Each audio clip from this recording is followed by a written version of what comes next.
Yo, what's good guys? This is Nightwing2303 from WearTesters.com. Today we have a quick look at the recently released Maroon Air Jordan 6 Retro. We got a whole bunch of tweets and messages on Instagram asking me if I picked these up, and if I did, can I do a review? So, now the first thing everybody wants to know about these, as far as my opinion most likely, is the quality. How is it? And what do I think? And these guys are trash.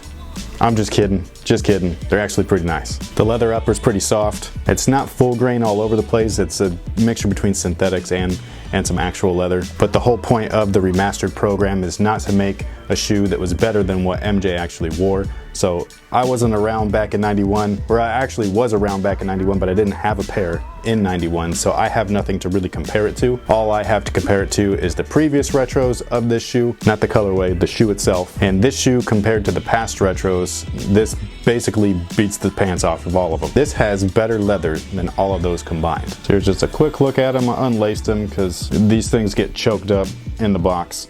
Something that I'm personally just not used to seeing is the Nike Air on the back. It's not a bad thing, it's not a good thing. I just think it's like, whoa, this is crazy. It's almost like time traveling, because this is just not what I'm used to. There's also Nike Air on the inside, and yes, I did go down half a size. And for those wondering, the upper is not white, it is an off-white, so it's kind of like a cream color. I personally really dig it. It looks real classy.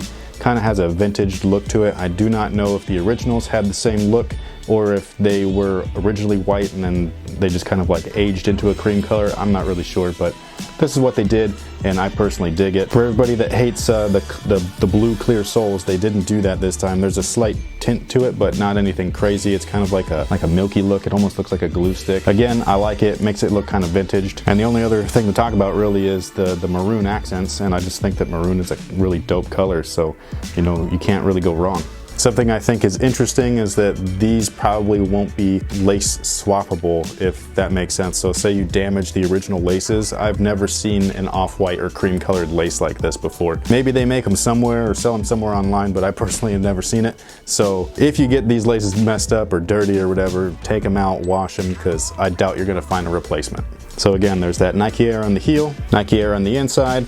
An up close look at that buttery leather, really clean stuff. And even the synthetic that's like right here on the toe, it's soft enough to where it's not gonna like be uncomfortable to wear like some of the past releases. They even put Nike back on the lace lock there, but there is a Jumpman just in case you're missing that. And that's pretty much it. Not too much else to talk about. They're all one color with the minor exception of the maroon hits. Craftsmanship isn't too bad. There's a few stitching issues here and there, but not anything to really like harp on or anything like that. It's not noticeable unless you're looking at them like this, and let's face it, nobody's gonna do that, especially when you're rocking them. Retail price was $220. I personally would not pay anything above that as far as if you miss them, because $220 is just pushing it. My personal limit for shoes is like $250, and I mean we're reaching that point right now, especially after tax. If you have tax in your area like we do, I think it was like $240 after tax here. So hopefully with that price increase, these type of things just sit on shelves, because I personally really love walking into the Foot Lockers or Finish Lines or Champs or whatever it is,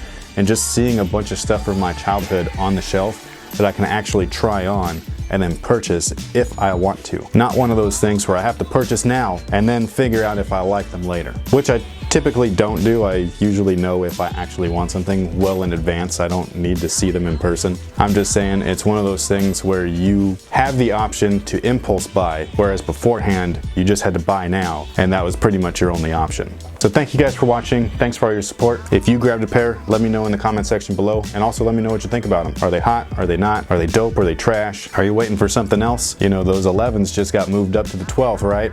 You might need to start returning these if you don't have enough money for both of them right now, you know what I mean? Like if you're looking for your payday on the 1st and then on the 15th, it ain't gonna work like that. But let me know your thoughts in the comment section below. Thank you guys again, and until next time guys, have a good one.